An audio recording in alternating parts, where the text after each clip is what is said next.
भैया की शादी में शामिल हुआ एमपी के सीएम मोहन यादव जी। तो चलिए शुरू से बताता हूँ। सो हेलो गाइस, मेरा नाम है अनुज और ये है शादी का पार्ट 2 जो कि बड़े दिनों बाद आ रहा है। तो पार्ट 2 देखने से पहले पार्ट 1 जरूर देख लेना।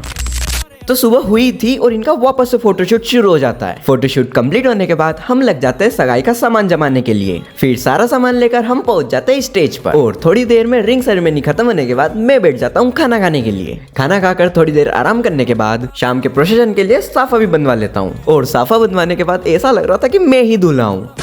जोक्स अपार्ट, प्रोसेशन के लिए घोड़ी आ चुकी थी और रियल दूल्हा भी। फिर हम निकलते हैं प्रोसेशन के लिए और फिर शुरू होता है जलवा।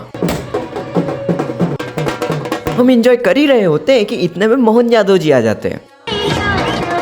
भैया को आशीर्वाद देने के बाद वो अपने काफिले के साथ वापस निकल जाते हैं। फिर शाम को रिसेप्शन था और मैं इनके लिए गिफ्ट लाना तो भूल ही जाता हूँ, तो मैं इन्हीं का गिफ्ट चुरा कर इन्हें ही दे देता हूँ। कांग्रेचुलेशन, धन्यवाद बेटी। शादी में ना ही सिर्फ सीएम शामिल हुए थे, बाकी और भी बड़े बड़े लोग शामिल हुए थे। और हाँ, मैं भी हुआ था। रिसेप्शन कंप्लीट होने के बाद हम सब ने बैठकर खाना खाया और उसी दिन दिव्या दीदी का बर्थडे भी था, तो हमने उनका बर्थडे भी सेलिब्रेट किया। फिर मैंने भी बर्थडे विश उनको कुछ ऐसे किया। फिर थोड़ी देर आराम करने के बाद रात को 2 बजे फेरे थे और मुझे तो बहुत ही ज्यादा नींद आ रही थी। फिर सुबह के 4 बजे शादी कंप्लीट हुई। अभी अपन एविडेंस लगाएंगे 3 दिन बाद।